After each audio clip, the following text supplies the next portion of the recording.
Hello grade 3 scientists. Today we're going to look at the phases of the moon. We know that the moon orbits around Earth, and at the same time Earth is orbiting around the sun. So there's lots of movement in the sky. We take 365 days and a quarter to orbit around the sun, and the moon takes around about 29 and a half days to orbit around Earth. Now, as it orbits around Earth, we see different moons in the sky, and the reason for that is that the moon doesn't have its own light. It reflects the sunlight. Okay. So as it orbits around Earth, we will see different parts of the moon reflecting light. So let's start with our 8 phases. Our first phase that we're looking at is the new moon. That is when we can't see any light reflecting from it. So I've got my 2 cups inside of each other, and this phase is supposed to cover the whole of the moon. We can't see any of the sunlight reflecting because it's right between us and the sun, so we can't see any of that light reflecting. Then, as it keeps moving anti-clockwise around us, around Earth, the next phase, we will see a waxing crescent. Sometimes just call this a crescent moon. And we only see a little crescent sticking out over there. So it's we don't see a lot of the moon. Then as it continues its orbit, the next phase that we will see will be first quarter. We also call this phase half moon.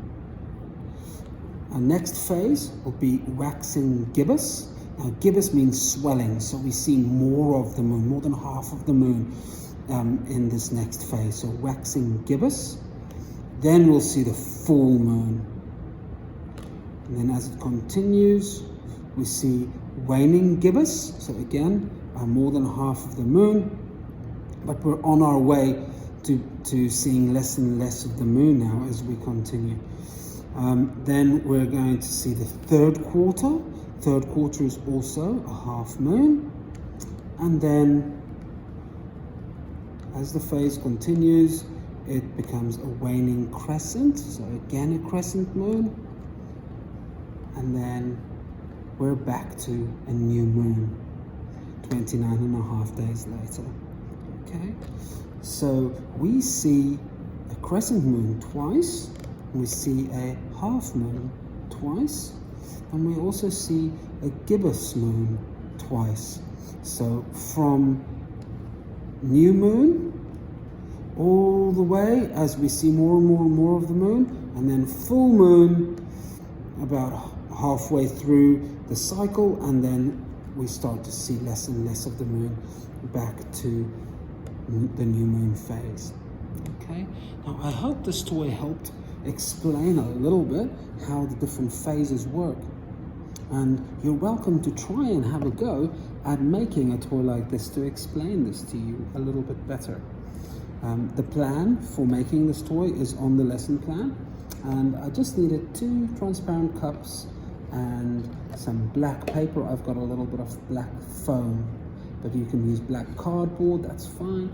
And then you'll just need a little bit of yellow card, and I colored this in. I had white paper and I colored it in black, and then I glued it on my different phases. All right, so I hope you're having fun and enjoying science as we learn more about our solar system and everything in it. Hope you have a wonderful week.